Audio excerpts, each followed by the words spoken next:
One of the questions I get asked the most is, can I recover my costs if I win my case? That's a great question. I'm going to answer it in this video.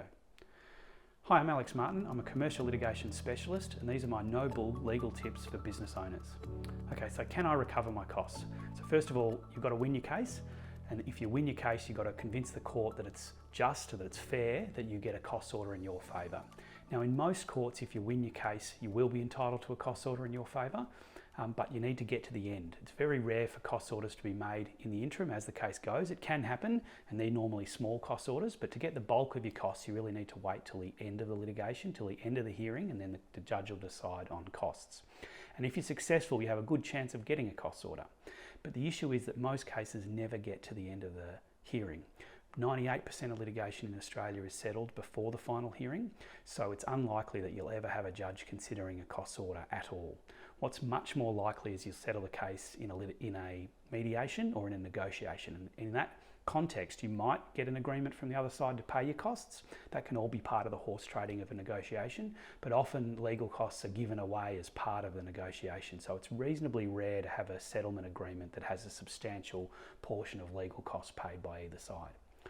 If you do get a costs order, or if you do have an agreement in relation to costs, that'll normally be a lot less than your actual costs. So that's the other thing to note, that your actual costs are one thing, and what the court orders costs are is another thing. So the court have a scale which calculate how much you're entitled for particular activities, and that doesn't necessarily relate to how much you've been charged by your lawyer to run the matter.